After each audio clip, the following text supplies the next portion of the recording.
Good morning हमारे dear students. आप सबों का ग्रीस मैथमेटिक्स यूट्यूब चैनल पर स्वागत है, वेलकम है। आज आपके सामने मैं जैक मॉडल पेपर 10th का वीडियो लेकर आया हूँ। ये आपसे सबसे पहले मैं सॉरी बोलना चाहूँगा क्योंकि मैंने पहले भी एक 10th का वीडियो बना रखा था, तो चूँकि इसमें कोई टेक्निकल एरर के कारण जो है सो सिर्फ साउंड आ रहा था लेकिन वीडियो नहीं चल पा रहा था। इसके लिए हमें खेद है। आप फिर से देखोगे और अच्छा रिजल्ट करोगे, ये हमारी उम्मीद है। इसी के साथ हम शुरू करते हैं कि देखो ये पहला क्वेश्चन जैक बोर्ड का जो है सो पहला क्वेश्चन है। कोई भी प्राइम फैक्टराइजेशन जब भी आपको कहे, हिंदी में कहेगा अभाज्य गुणनखंड, है ना दोस्तों। तो जब भी प्राइम फैक्टराइजेशन या अभाज्य गुणनखंड कहे तो जो भी डिजिट दिया है ये हम लोगों ने पढ़ रखा है कि 156 अगर यहाँ पर दिया हुआ है तो जैसे हम एलसीएम निकालते हैं एकदम प्राइम नंबर क्या होता है कि प्राइम नंबर एक ऐसा नंबर है जिसका सिर्फ और सिर्फ दो ही फैक्टर हो सकता है, एक 1 और एक खुद अपने आप, हैविंग एग्जैक्टली 2 फैक्टर्स। ओके, सिर्फ 1 एंड इटसेल्फ, सिर्फ दो ही फैक्टर होगा। तो प्राइम फैक्टर सबसे स्मॉलेस्ट जैसे 2, 3, 5, 7 ऐसा जो है, देखिए इसको हम भाग देंगे तो 1 से सिर्फ भाग लेगा और अपने आप से भाग लेगा, इसलिए ये सब सारे प्राइम नंबर्स हैं। तो हम यहाँ पर क्या देखेंगे, 156 को जैसे हम 2 से देंगे, यहाँ 2 से डिविजिबल होगा तो 2 7 14, 1 16, 2 8 16, फिर से 2 से दीजिए तो 2 3 6, 2 9 18, फिर 3 से दीजिए 13 बच जाएगा। अब देखिए, अब इसके बाद जो है सो कोई भी डिजिट से ये नहीं कटेगा, है ना। तो इसका प्राइम फैक्टराइजेशन जो हो गया, अभाज्य गुणनखंड जो हो गया 156 का, वो कितना हम लिख सकते हैं एलसीएम के फॉर्म में 2 into 2 into 3 into 13। ओके, तो देखिए अब यही चीज जो है सो जो भी ऑप्शन में आपको दिखे, जहां पर जो ऑप्शन में आपको दिखे ये उसको आपको क्या करना है, टिक लगा देना है। ओके दोस्तों, तो ये आपको जो भी प्राइम फैक्टराइजेशन अभाज्य गुणनखंड से जो भी डिजिट दिया रहेगा इसी तरह करिए और इसको इस टाइप से लिखिए और यही मेरा जो भी ऑप्शन में दिखे यही मेरा आंसर होगा। तो जिसमें दिखेगा आप टिक लगा दीजिएगा। ओके, ये देखिए दोस्तों, ये सेकेंड नंबर क्वेश्चन है ना, कि 6/15 का दशमलव प्रसार डेसिमल एक्सटेंशन कितना होगा। तो देखिए अगर ये p/q के रूप में दिया हुआ है तो हम सबसे पहले देखिए यहाँ पर कि एक होता है शांत दशमलव, है ना, शांत दशमलव, इसको ध्यान से देखिएगा। टर्मिनेटिंग डेसिमल जिसको हम लोग इंग्लिश में बोलते हैं टर्मिनेटिंग डेसिमल, इसी को क्या बोलते हैं, टर्मिनेटिंग डेसिमल। ठीक है, ये क्या होता है, अगर कोई फ्रैक्शन p/q के रूप में रहे, q नॉट इक्वल टू 0, अगर तो q जो होना चाहिए इसका फैक्टर, q का फैक्टर जो होना चाहिए, गुणनखंड जो होना चाहिए, ये किस फॉर्म में होना चाहिए, 2 to the power m into 5 to the power n के रूप में होना चाहिए, है ना। अगर ये इस रूप में आ गया तब हम इसको कहेंगे शांत दशमलव। ये ध्यान में रहेगी बातें, शांत दशमलव कि अगर कोई भी फ्रैक्शन दिया हुआ है उसका डिनोमिनेटर अगर q अगर ये इस फॉर्म में दिखे, मतलब 2 और 5 के फैक्टर के रूप में सिर्फ ओनली, है ना, ये ओनली मतलब सिर्फ 2 और 5 के फैक्टर के रूप में दिखे तब हम उसको कहेंगे कि ये जो है सो शांत दशमलव है। दोस्तों यहाँ पर आप देखो ये 6/15 है तो 6/15 जो है इसको हम 6/15 को सबसे पहले प्राइम फैक्टर के रूप में लाएंगे तो 3 2 जा और 3 5 जा, मतलब ये 2/5 आएगा ना। अब देखिए यहाँ पर ये जो स्टैंडर्ड प्राइम फैक्टर के रूप में जब आ गया ये, तब हम यहाँ पर देखिए ये डिनोमिनेटर जो q है, q बराबर 5 है तो 5 को हम लिख सकते हैं 2 का पावर 0 into 5 का पावर 1, ऐसा लिख सकते हैं। तो ऐसा लिखने से ये देखिए ये इस फॉर्म में आ रहा है, ये मेरा, है ना, ये देखिए। तो इसलिए अगर ये 2 m के जगह यहाँ पर क्या आ गया 0 और n के जगह क्या आ गया 1, तो ये सिर्फ 2 और 5 के फैक्टर के रूप में आ रहा है, इसलिए ये जो फ्रैक्शन है वो कैसा है, शांत है। इसलिए 6/15 है वो शांत दशमलव है। ये कैसा है? शांत दशमलव है। ठीक है, तो इसमें से ऑप्शन नंबर आपका देखिए, इसमें मॉडल सेट में ये दिया हुआ आपका, ये ऑप्शन नंबर ये सही होगा।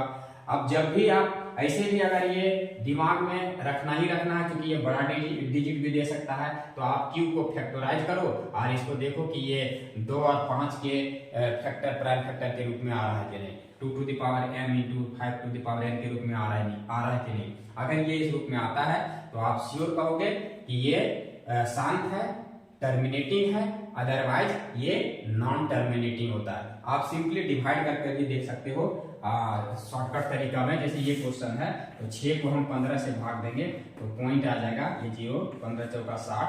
तो देखिए ये कट गया, कटने से ये क्या होगा कि शांत हो गया, मतलब आगे अब इसका कोई प्रोसेस ही नहीं है, इसलिए ये शांत हो गया। बात समझ आ रही है? तो इसी को हम लोग शांत दशमलव या टर्मिनेटिंग डेसिमल बोलते हैं। ओके,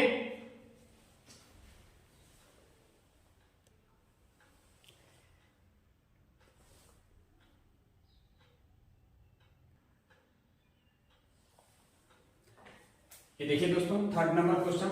ये क्वेश्चन हमेशा आपको जैकबोर्ड में मिलना ही मिलना है। ये क्वेश्चन मतलब इसी टाइप का क्वेश्चन, बहुपद px के लिए ग्राफ आकृति, जो ये ग्राफ दिया रहेगा, आपको पूछेगा बहुपद के शून्यकों की संख्या कितनी होगी, इसमें कितना। तो आप एकदम सेकेंड भर में आप देखोगे कि अगर इस टाइप का जो भी ग्राफ है तो सिर्फ आपको चेक करना है कि एक्स एक्सिस में ये ग्राफ जो है सो कितने बार कट कर रहा है, एक्स एक्सिस को कितनी बार छू रहा है। ओके दोस्तों, एक्स एक्सिस को देखिए यहाँ पर जो है सो 1 2 3 4, ये 4 बार यहाँ पर टच कर रहा है, 1 2 3 4 बार। तो इसका हम आंसर खट से क्या करेंगे, बी ऑप्शन 4 दिख रहा है, इसको हम टिक लगाएंगे। तो अगर ये ग्राफ जिस टाइप का भी ग्राफ आपको दिखे, सिर्फ वो जो ग्राफ रहेगा वो एक्स एक्सिस को कितने बार छू रहा है, कितने बार टच कर रहा है एक्स एक्सिस को, उसको हमको देखना है। जितने बार छुएगा शून्यकों की संख्या उसकी उतनी होगी। ओके,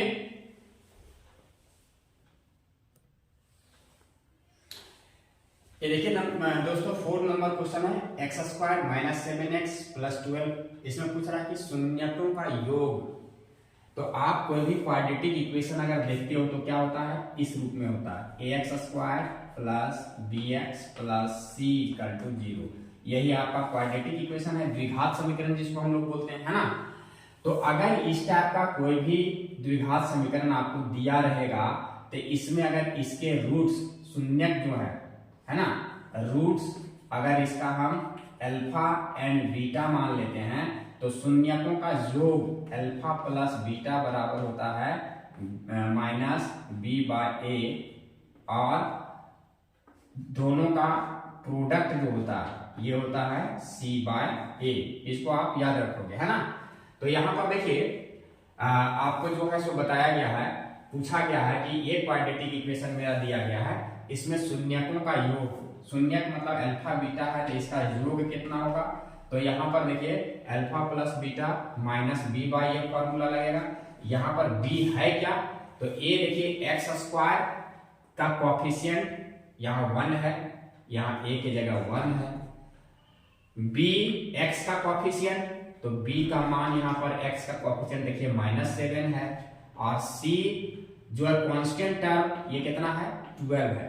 तो आपको या तो सम ऑफ रूट्स पूछे या फिर प्रोडक्ट ऑफ रूट्स पूछे, तो दोनों स्थिति में जो है यहाँ पर अल्फा प्लस बीटा अगर हमको योग पूछा है तो माइनस b के जगह मेरा -7 है और बटा a के जगह 1 है।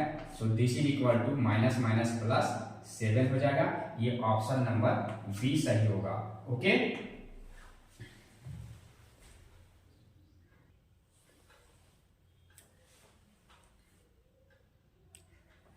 डियर स्टूडेंट्स, आप देखोगे ये बहुत ही इंटरेस्टिंग है।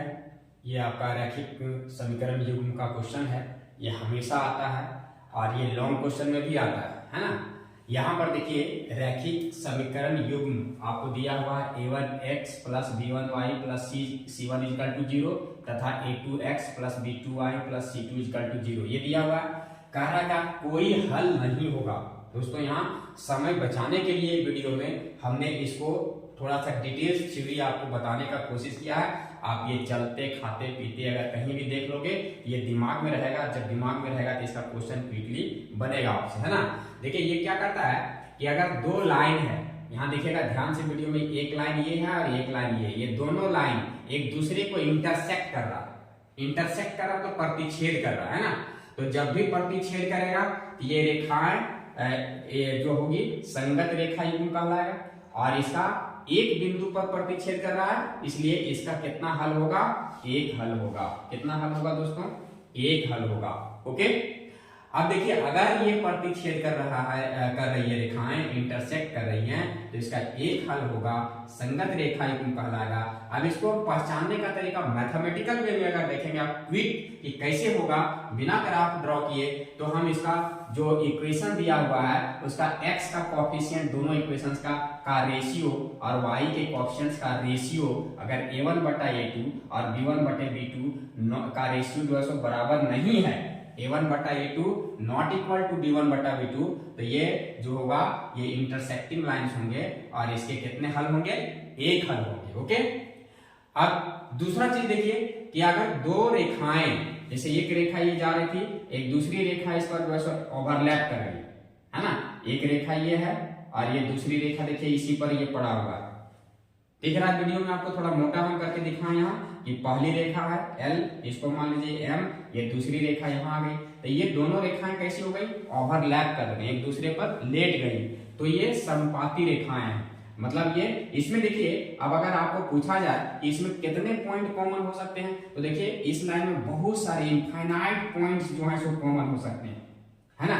इसलिए अगर कोई रेखाएं ओवरलैप कर जाती हैं, एक दूसरे पर संपाती हो जाती हैं, तो इसके कितने हल होंगे दोस्तों, अनेक हल होंगे।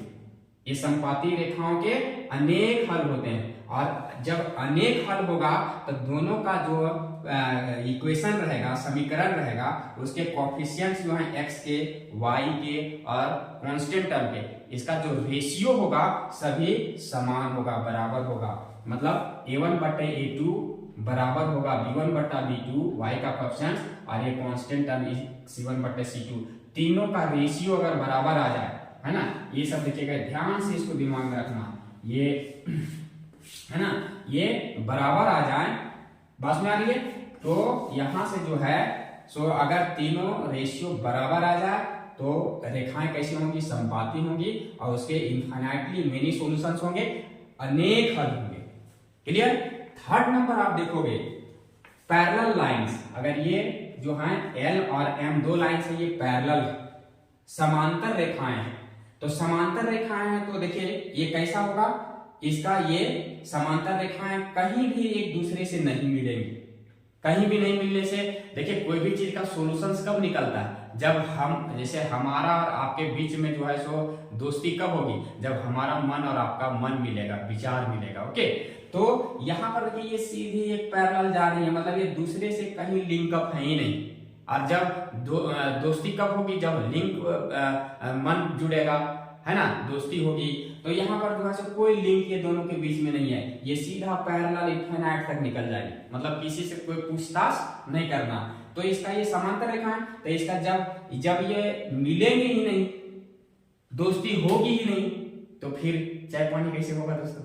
इसलिए जब ये नहीं मिलेंगे, इसका ये असंगत होगा, मतलब इसका संगत बैठा ही नहीं, असंगत, तो ये इसकी कोई हल नहीं निकलेगा। यहाँ ये समांतर रेखाओं के कोई हल यहाँ नहीं निकलेगा।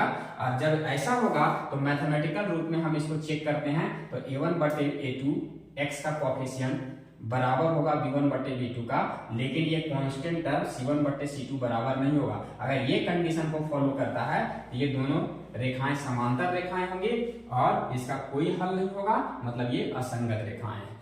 तो अब आप देखिए इस क्वेश्चन में ऑप्शंस जो दिए हुए हैं, ये क्वेश्चन कह रहा है कि ये दोनों इक्वेशंस का कोई हल नहीं पूछ रहा है, कोई हल नहीं होगा। तो देख रहे हैं यहाँ पर कोई हल नहीं, मतलब ये समांतर रेखाएं a1 बटे a2 बराबर b1 बटे b2 not equal to c1 बटे c2। ये देखिए ऑप्शन नंबर हमको कहाँ दिख रहा है, ए में दिख रहा है, ये आपका सही होगा, ये आप सही करोगे। ओके, आप यहाँ पर थोड़ा सा मिस्टेक मत करोगे, ये कि अगर जैक मॉडल पेपर जो है उसमें जारी किया गया है, उसमें ये क्वेश्चन 5 नंबर का ऑप्शन सी दिया गया है, जो गलत है, मिसप्रिंटिंग है, वो मिसप्रिंट हो सकता है ना, तो आप उसको सुधार लोगे। यहाँ पर आप ये पूरा डिटेल्स आप याद रखो, इसी के तहत आपको ऑब्जेक्टिव क्वेश्चंस हो सकता है, इससे सब्जेक्टिव क्वेश्चंस भी आ जाए, लॉन्ग क्वेश्चन भी आ जाए, इसलिए इसको दिमाग में बैठा लेना है। तो इसका देखिए ऑप्शन ये हुआ, और ये बहुत अच्छे से आपको समझ आएगा, और ये कहीं भी आप वीडियो देखो और इसको दिमाग में सेट कर लो। गुड।